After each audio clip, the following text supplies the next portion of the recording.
É um dos maiores mistérios da história dos OVNIs. Um poço na pradaria do Texas e um cemitério do Velho Oeste podem conter provas de que não estamos sós. Em 1897, algo supostamente caiu no Texas, 6 anos antes da invenção do avião. Alguém ou alguma coisa foi encontrada nos destroços. Quem ou o que está enterrado na tumba anônima? A pedra estaria em algum lugar por aqui. Destroços da queda foram jogados em um poço que foi selado. Tem alguma coisa se mexendo. Até agora. Temos um elemento, mas não sabemos o que é. Este é o caso número 1897-201, Aurora, Texas. Primeiro contato.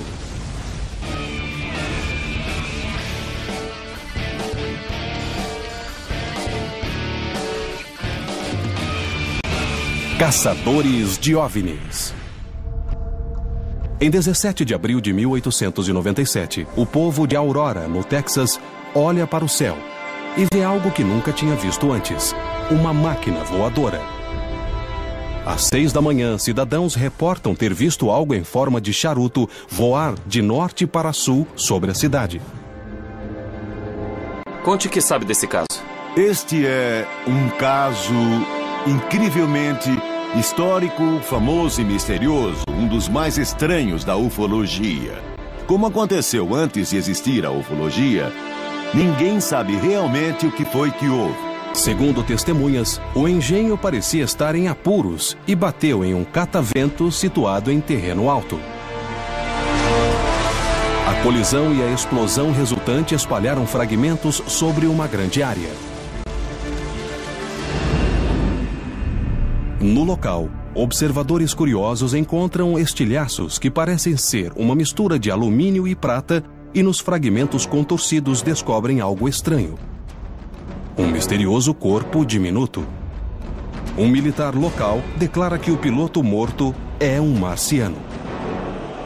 O jornalista S.E. Aiden reporta a história no Dallas Morning News. Sua coluna cita os planos do povo da cidade de enterrar o que pensam ser um piloto alienígena no cemitério local. Supostamente um alienígena foi enterrado em 1897. Muita gente diz que tem uma tumba ali, mas, por outro lado, muitas testemunhas dizem que não há nada ali. Então há uma boa dose de confusão ou desentendimento. Surpreendentemente, este não é um fato isolado. Jornais do país todo contam histórias similares de estranhas aeronaves que foram vistas da Califórnia à costa leste. Sacramento, na Califórnia. Tacoma, em Washington. Hastings, no Nebraska. Chicago, no Illinois. Springfield, no Missouri. Decatur, em Michigan. Waterloo, no Iowa. Centenas de aparições foram reportadas em vários estados, sendo que 108 foram registradas só no Texas. 6 anos antes da invenção do avião, os americanos viram algo pelos céus.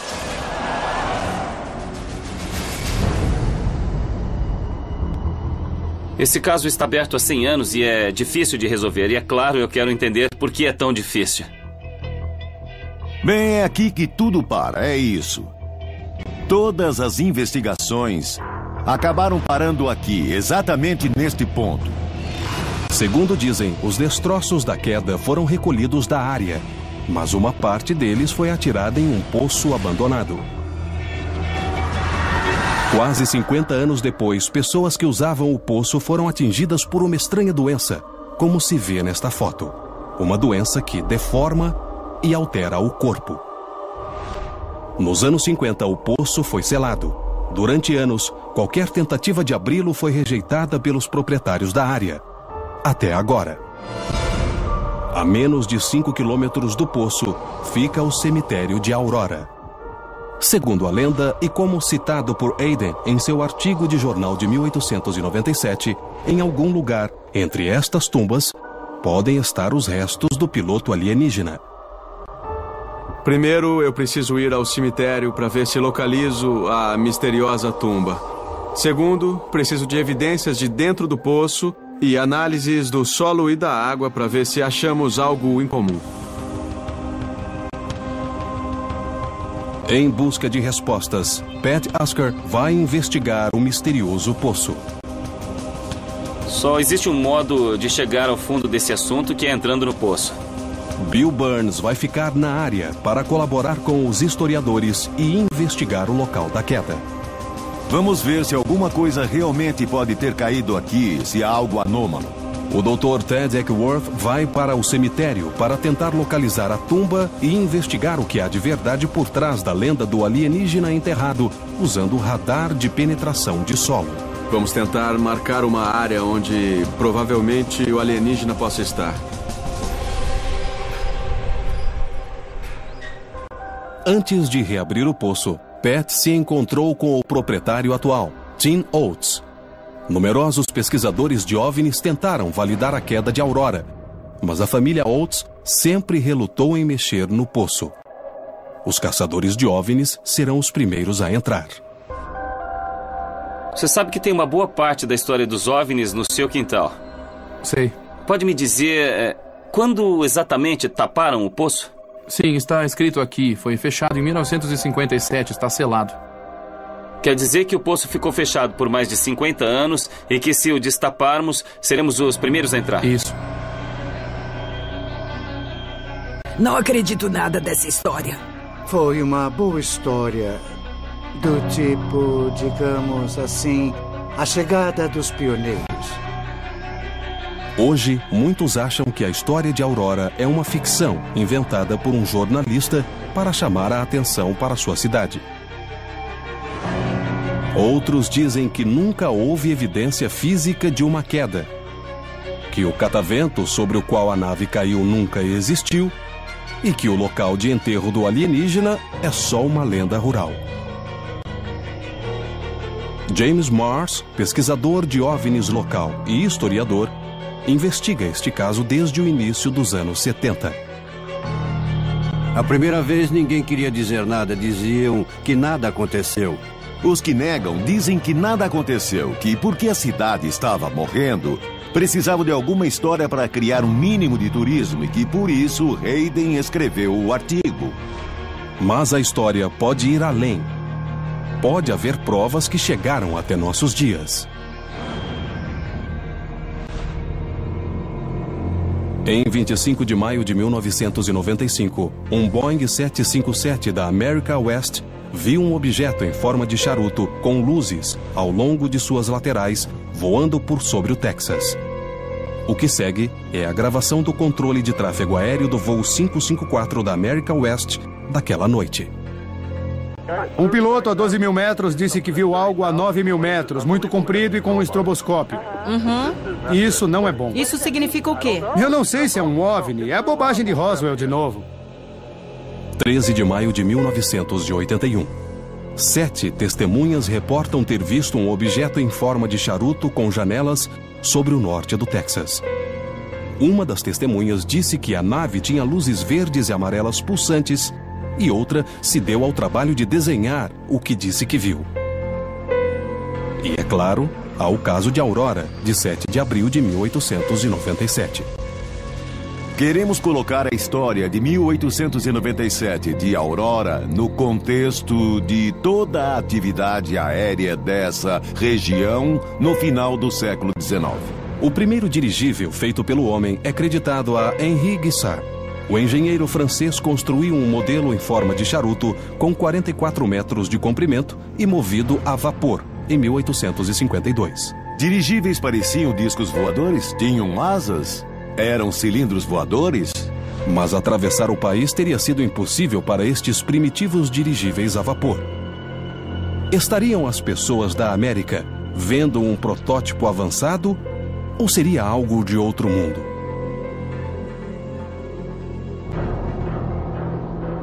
Outro ponto-chave da história de Aurora é o alegado enterro do alienígena no cemitério local. Em 1973 era óbvio que havia uma tumba ali e na época a pequena lápide ainda estava aí e era bem estranha.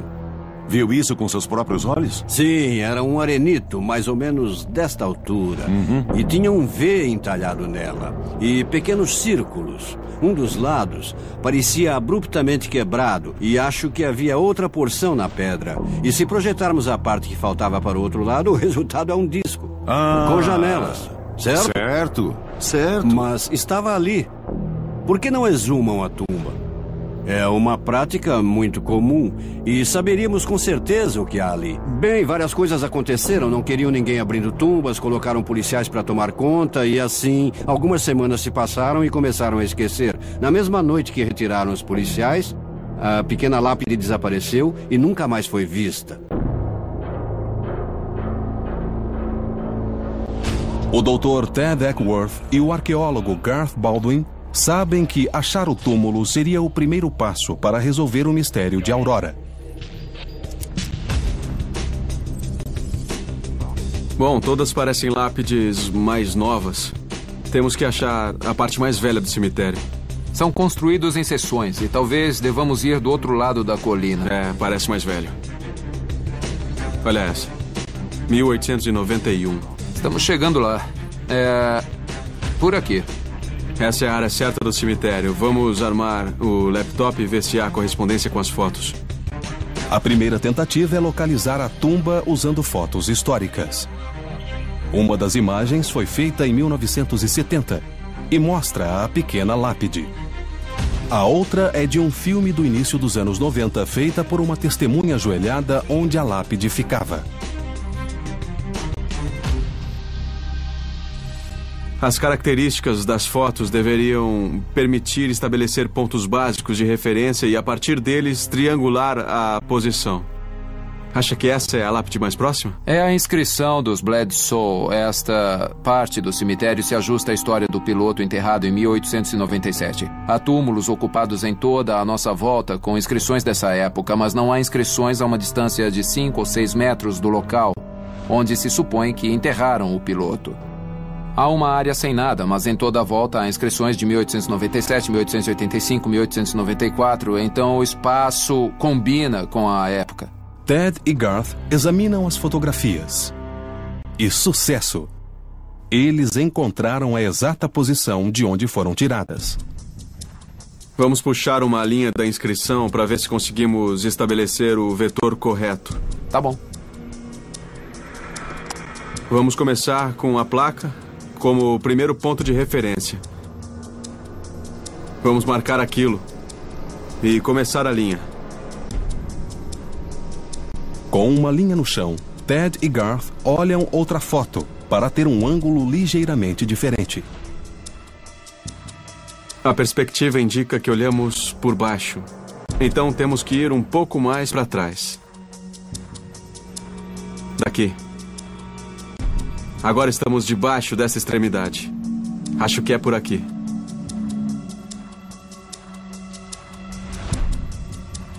É aí mesmo.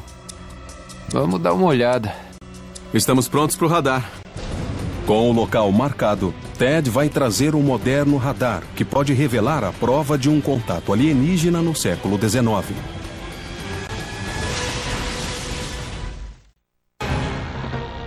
17 de abril de 1897.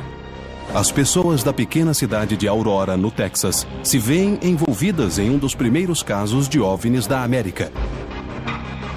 Segundo o repórter local, S.E. Aiden, um dirigível em forma de charuto bateu em um catavento e explodiu em chamas, espalhando destroços por uma grande área. Bill Burns trouxe o arqueólogo Garth Baldwin ao suposto local da queda. O dono atual da propriedade, Tim Oates, encontra os investigadores com algo estranho achado pelo filho. Eu trouxe um pedaço de metal que o meu filho Dylan achou misturado com a pedra na terra. Onde exatamente ele achou isso? Foi por aqui. Por que aqui? Dizem que o objeto bateu no catavento, caiu e bateu no chão, espalhou os fragmentos por ali e bateu bem naquela árvore. Isso causou a morte de um lado da árvore, como aqueles galhos ali. E descoloriu. Tim nos deu alguns pedaços de metal que o filho dele, Dylan, encontrou. O metal está derretido e ele o achou bem na área que sempre disseram ter sido onde o objeto caiu. Parece fundido, derretido. Isso parece ser alumínio.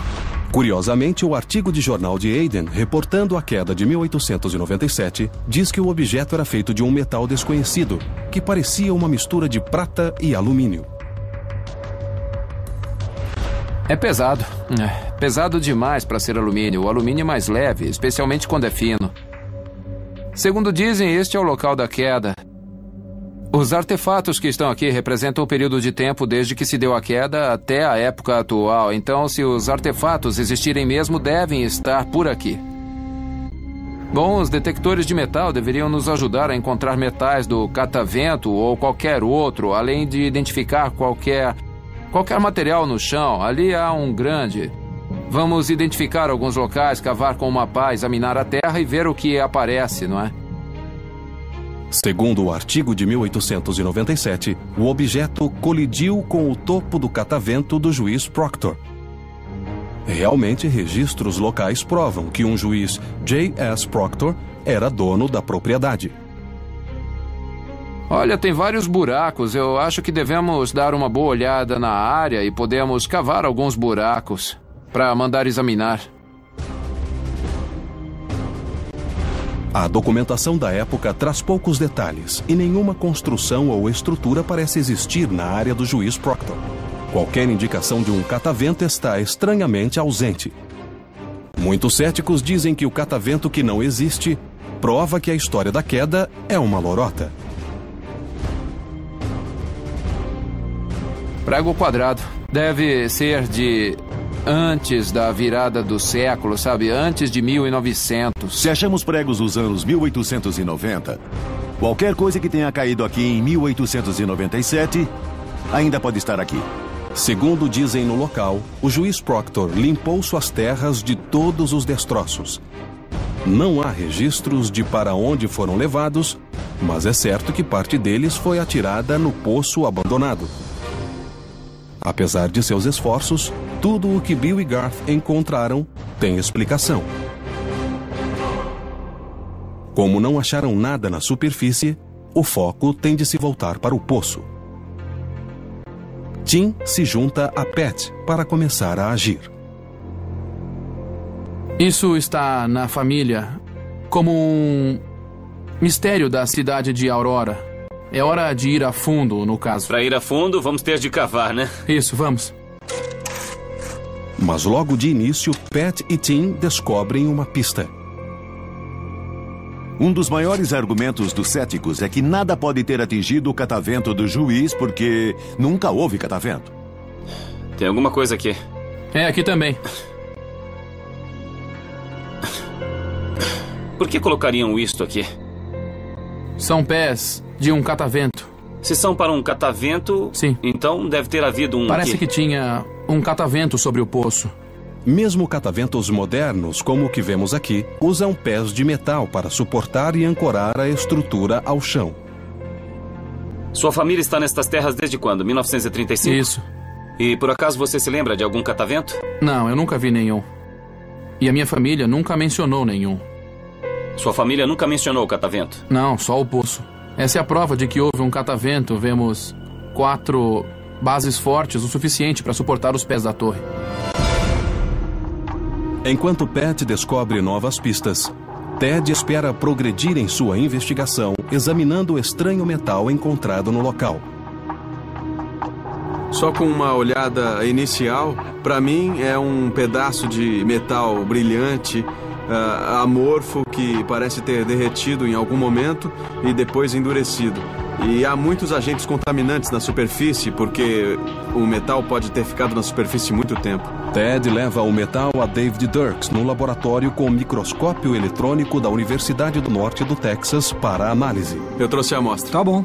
A primeira coisa a fazer é uma amplificação e descobrir do que ela é feita. Para Ted, o passo mais crítico é identificar os elementos individuais que compõem a amostra. Se é ferro, zinco ou algo totalmente desconhecido. O aparelho vai bombardear a amostra com raios X e os elementos vão emitir radiações, que são as impressões digitais de cada um, e que sairão em gráfico. Não há nenhuma dúvida de que é alumínio. É o principal composto da amostra e nós chegamos a essa conclusão. Sem dúvida, é alumínio. As outras barras do gráfico representam traços de outros elementos na amostra. O teste revelou algo inesperado. Que pico mais largo é esse? Descobrimos algum novo elemento? Podem ser os contaminantes da superfície? Digamos que um pedaço de alumínio seja aquecido, esfriado e deixado aí por 100 anos. Poderíamos ter uma contaminação adquirida do solo? Mesmo que fosse o caso, deveria corresponder a algum elemento cadastrado. Então temos um pico e não podemos identificar de quem é. Não com certeza. É, interessante. Um elemento desconhecido daria credibilidade à teoria de que a amostra é extraterrestre. Temos um elemento, mas não sabemos o que é. Temos de fazer mais análises. Enquanto um mistério se aprofunda, outro está para ser desvendado. Pat chamou o escavador de poços Jerry Browning para remover a histórica construção do poço. Mas o que acharão por baixo? Se o poço tiver mesmo 100 anos, pode ter ruído. Ou Pat pode dar razão aos céticos, se o poço tiver sido feito após a queda de 1897. E agora, Jerry? Não podemos usar os 2 caminhões, então vamos usar a máquina para ver se conseguimos levantar um pouco. Então vamos lá.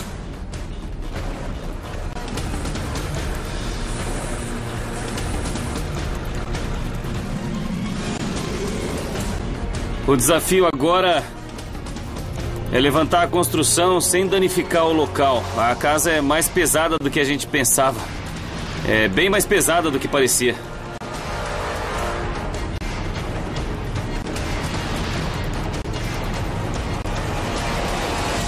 Finalmente o poço é revelado e parece estar em boas condições. E no fundo, em algum lugar, poderia estar a resposta a um dos mais velhos mistérios de OVNIs. Realmente o poço está em ótimo estado. Quase perfeito demais. Gart, olhando para isto, um dos argumentos dos céticos é que nunca houve poço aqui, quanto mais construído em 1897. O que acha? Para mim, parece consistente. A pedra tem marcas de ferramentas, de picareta, de modo que foi cavado, não perfurado. Os tijolos são feitos à mão e não foram cortados, nem foram feitos em formas. Parecem ter sido formados à mão e a própria argila parece daquela época. E por que não seria? Certamente nós não fizemos testes de carbono, mas parecem compatíveis com o estágio tecnológico que existia naquela época. Garth conclui que o poço remonta à época certa, mas logo nota algo mais inquietante. Tem alguma coisa se mexendo. Não brinca. Minha nossa. Será o que penso ser? O que é? A queda de um dirigível em 1897 em Aurora, no Texas, é um dos mais antigos e conhecidos casos de OVNIs. Os caçadores de OVNIs estão agora no local, investigando aspectos-chave da história. O cemitério, o local da queda e o recém-reaberto poço. Tem alguma coisa se mexendo. Não brinca. Minha nossa. Será o que penso ser? É uma cobra. Tem chocalho. Que tipo de cobras tem por aqui? Pode ser uma mocassim aquática. É uma cobra muito venenosa, né? Muito. Então temos um problema aqui. Você tem. Enquanto Pat avalia como vai lidar com a cobra, Bill e Garth vão ver um perito no local da presumida queda do objeto em Aurora. Meu nome é Ken Cherry. Eu sou o diretor para o Texas do MUFON, Rede Mútua de Ufologia. A MUFON começou a investigar o local da queda no início dos anos 70.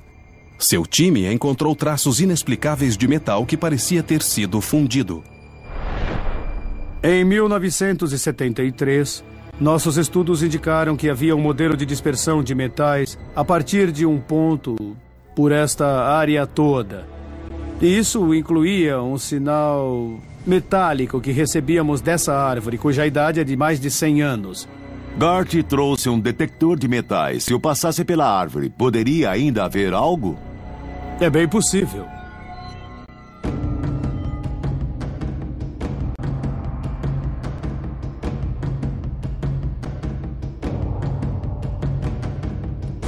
Assim como no local da queda, novamente se acha metal onde não deveria haver. Minha nossa, olha só isso! É óbvio que não vamos cortar um carvalho de 200 anos para ver se há algum pedaço de metal fundido dentro. Já entendemos. Os relatos são coerentes. Podemos não saber o que é, mas sabemos que há algo ali. Metal incrustado numa árvore, estranhas formas de metal coladas à rocha. Bill e Garth continuam encontrando pistas perturbadoras. Mas serão fragmentos de um OVNI caído? A descida de Pat ao fundo do poço pode prover as evidências necessárias. Tem havido muita controvérsia neste caso. Até agora, céticos dizem que isso tudo não passa de folclore. Mas descobrimos que havia um catavento porque achamos estruturas de suporte. E ficamos, claro, felizes por encontrar um belo poço de 12 metros. O folclore acabou revelando os fatos. Havia um catavento e há um poço e pode haver também destroços no fundo dele, quem sabe. Mas o poço parece estar cheio de perigos. Um deles se contorce na água lá embaixo. E um outro ainda deve estar confirmado. Contam a história de que a água daqui estava contaminada e que Brawley Oates, avô do Tim, ficou doente por causa disso. Realmente há fotos, e temos essas fotos, que mostram que seu avô teve erupções na pele das mãos por causa da água do poço e que por isso mandou fechar. Pode estar contaminado ainda. É o que ficou conhecido sobre a lenda deste poço. Um perito em segurança ambiental é chamado. Jim Chappell, da TAS Serviços Ambientais. Vamos ficar em prontidão de salvamento enquanto baixamos. Tá legal. E vamos monitorar o ar para sua segurança e vamos puxá-lo de volta. Como há risco de contaminação da água e do solo, Pat não deve se expor. É uma roupa contra a contaminação? Na verdade, é uma roupa de proteção química. Ainda não analisamos a água e não sabemos que perigos pode haver. A roupa vai servir para prevenir problemas. Tá legal. A roupa não é muito confortável, mas eu acho que vai servir. Tá legal, Jim. É agora. Um par de luvas, depois outro. Levante-se e abaixe os braços. Pronto. Brad, a correia. É muito refrescante aqui dentro. Estique o braço ao máximo.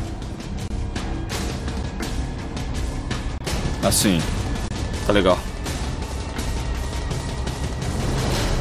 Fiquei ótimo, né, Bill? Depois de ajustar a roupa e a correia, Jim coloca uma máscara em Pat.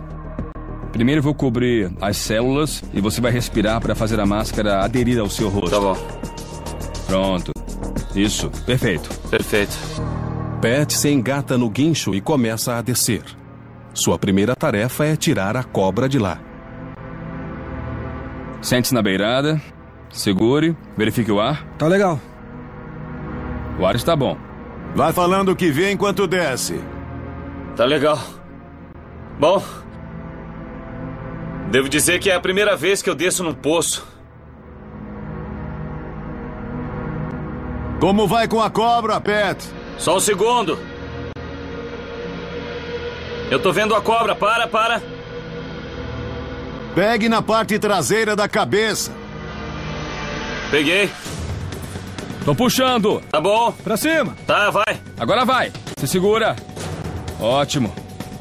Tá aqui. Vai logo. Pode pôr a perna pra fora? Tá, tudo bem. Vem pra cá. Tá, já tô indo. Isso. Tá livre. Pode se afastar. Ótimo. Vai lá, vai. Tá aqui. Quem é o nosso perito em cobras? É uma caninana. É uma caninana. Tudo bem? Com a cobra fora do poço, Pat faz outra descida.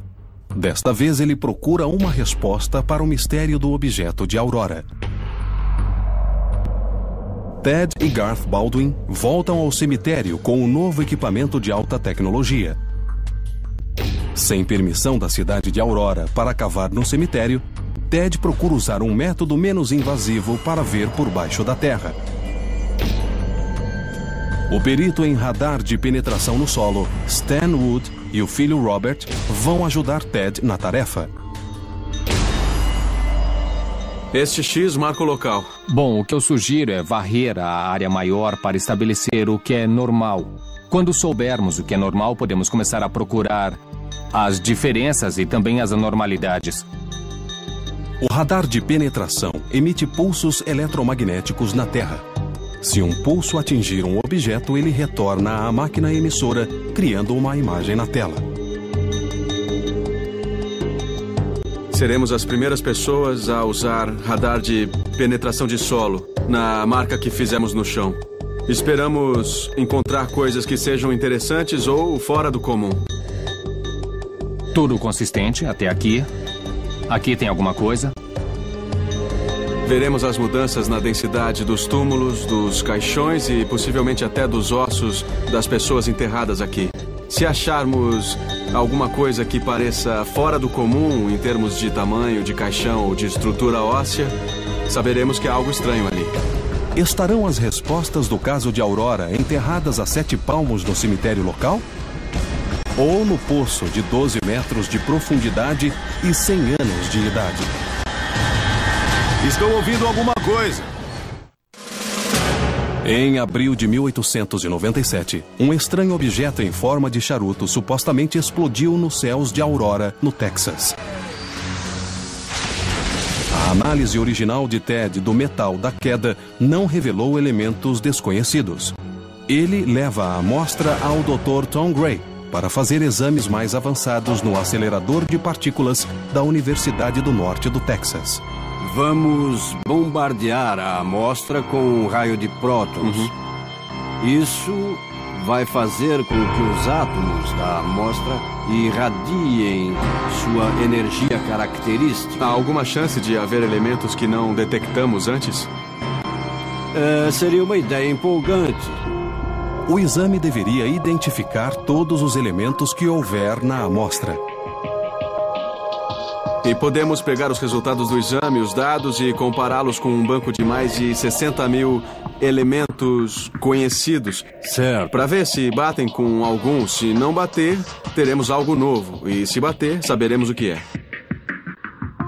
Muito bem, está tudo pronto. Prótons do acelerador de partículas bombardeiam a amostra.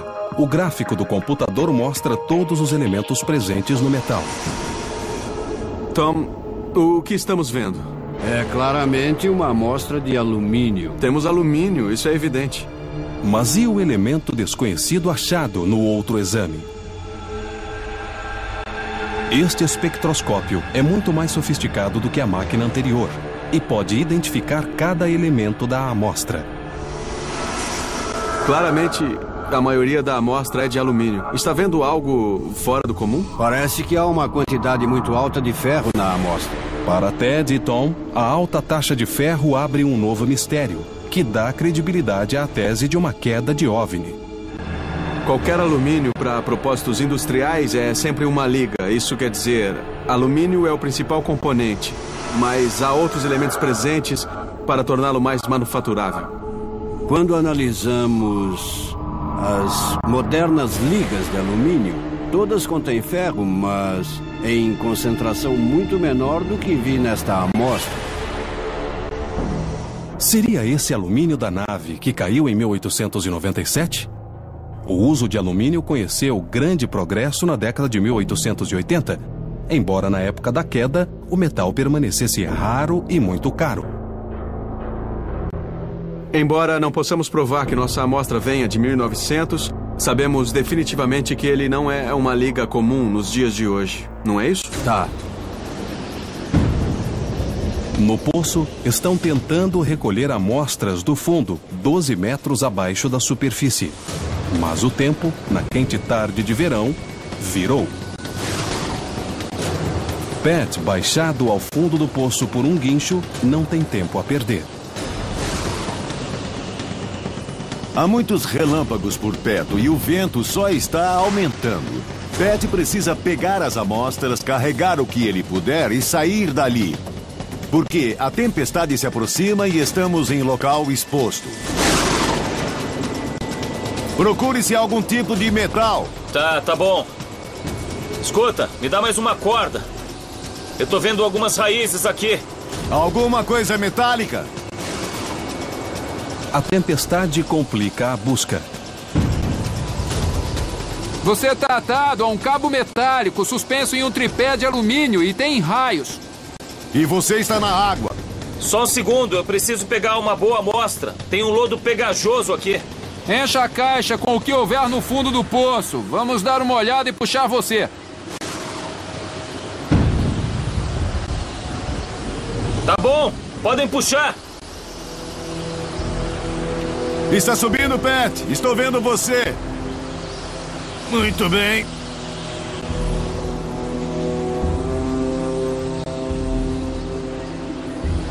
Então, o que você viu? Tava escuro e eu tava de pé em 20 centímetros de lama, com água por aqui. Como pode ver pela roupa. Eu vi muita pedra, muita pedra. Algum metal? Eu não sei. Eu peguei amostras do solo também. Certo. Eu peguei amostras de água e vamos analisar. Entendi. E vamos procurar no que temos, para ver se há algum fragmento. Apesar do perigo, Pat coletou várias amostras do fundo do poço. Eu peguei as amostras de água, de terra também e alguns fragmentos. E eu vou entregar para o Ted para ver o que a ciência nos diz.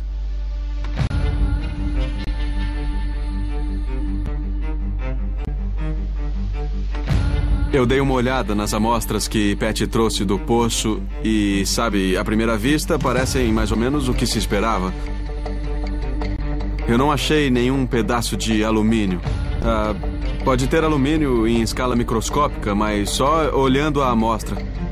Porque claramente não há nada anormal. O que eu vou fazer agora é analisar o solo e a amostra mais de perto. A análise adicional de Ted provará finalmente se o poço está contaminado. E se estiver, se poderia ser responsável pela estranha doença que desfigurou Brawley Oats. O poço destapado, supostamente cheio de destroços de um OVNI caído, forneceu várias amostras de fragmentos, água e solo. Mas nenhum pedaço de metal está visível nos fragmentos.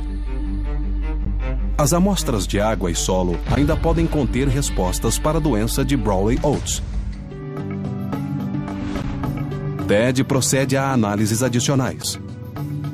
Brenda Wiles, da Telen Incorporated, analisa amostras de água e solo para agências do governo e indústrias. Basicamente, o que encontramos foram minerais que teriam sido encontrados normalmente em água de poço e solo. A única coisa fora do comum que encontramos foi um alto nível de alumínio nas amostras. Alumínio, é mesmo? Sim.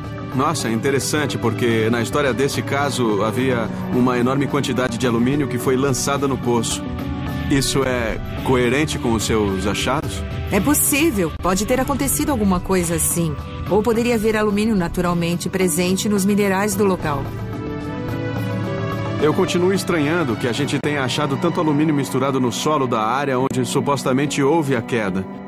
E existe alta concentração de alumínio no poço. Se juntarmos isso tudo, eu acho perfeitamente coerente que possa ter havido um aparelho feito de alumínio que caiu na área. Se houve uma queda, por que não havia mais destroços no poço? Bill vai falar com alguém que pode dar mais algumas informações. Pela primeira vez, Bill Oates, o filho de Brawley Oats, concordou em dar uma entrevista à TV. Conta a lenda que, por causa da água contaminada, seu pai adquiriu lesões nas mãos. E foi porque a água estava contaminada com algum tipo de metal alienígena. Eu não tenho nada e bebi da mesma água. Entendi. Mas provavelmente foi por causa do ácido úrico ou pela gota, pela artrite reumatoide. A entrevista de Bill lança dúvidas sobre qualquer causa extraterrestre da doença de Brawley Oats. Mas ele também lança luz sobre por que não se achou nada no fundo do poço. Mas seu pai sabia que havia algo estranho no poço? Ele não sabia se havia algo estranho. Ele só quis limpar o poço. Entendo. Só para ter água limpa para beber. Então não foi em resposta a qualquer lenda ou história. Foi só porque ele se mudou para lá e quis limpar o poço. E ele trouxe pessoas para ajudar a limpar o poço. Isso mesmo. Estava lá aquele dia? Estava. Sabe quanto metal tiraram do poço? Não sei. Entendi. Mas, de fato, o senhor sabia se havia algo no poço, algum metal estranho? Disseram que levaram o metal embora, sim. Então, se a água era saudável para consumo, por que selaram o poço? Os canos enferrujaram e pensamos que o poço tivesse secado. Cavamos um poço novo. Os canos de ferro fundido enferrujaram. Enferrujaram sim, e não tínhamos mais água. Isso é importante para os céticos por aí. Nós mostramos que a água do poço não estava contaminada. Mostramos que Otis tapou o poço porque os canos enferrujaram e ele achou que tinha secado. Mas o que mostramos realmente foi que quando ele comprou a propriedade e veio para cá, havia objetos metálicos no fundo do poço. Havia, com toda certeza, metais no fundo do poço de Otis, bem embaixo de onde o objeto bateu. No catavento, caiu e acabou explodindo. Com novas informações sobre o misterioso poço, Ted reúne as últimas peças do quebra-cabeça de Aurora, o túmulo do alienígena. Com o radar de penetração de solo, ele ganha a habilidade de ver sob a superfície. Pela primeira vez desde 1890, a verdade será conhecida. Há algo realmente enterrado neste túmulo sem lápide? Vamos nos concentrar aqui. Tá vendo alguma coisa? Tem alguma coisa aqui. A cada passada, o radar registra áreas onde o solo foi remexido. Ted marca os pontos com bandeirolas laranja, até que as marcas começam a tomar um contorno familiar. É incrível, o comprimento é de quase 1,80 m. As imagens do radar são conclusivas. Surge o esboço de uma área de 1,80 m por 75 centímetros. Isso é coerente com algum outro túmulo qualquer? E olha a orientação. A perfuração parece estar alinhada com outros túmulos e limites do cemitério. Se alinha com os limites dos lotes. Está alinhada com os lotes e perfeitamente alinhada com aquele lado. Bom, então a lápide estaria nesta área, dentro desta pequena área que nós estimamos. Provamos que há um túmulo ali onde havia muitas dúvidas, mas não podemos abrir o túmulo, nós não podemos cavar. Eu já trabalhei em vários cemitérios e não é raro a gente ver túmulos sem marcas. É até esperado.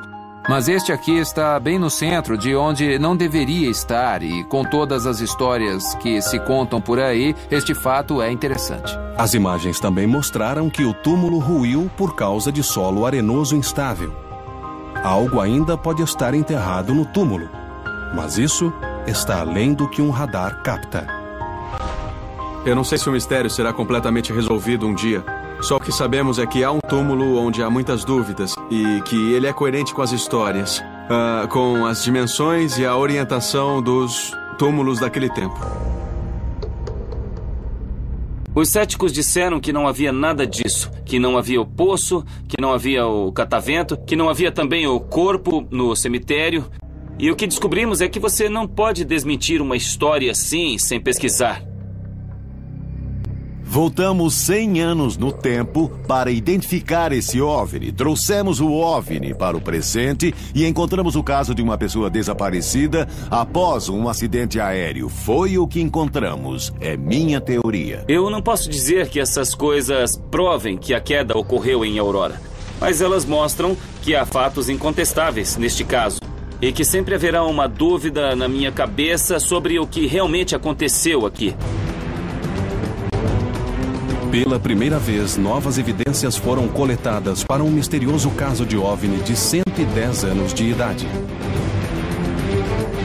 Para o que muitos assumiram ser um embuste, os caçadores de OVNIs acharam fatos irrefutáveis. Mesmo assim, o mistério de Aurora continua sendo o caso estranho de um objeto voador não identificado, visto muitos anos antes da própria invenção do avião.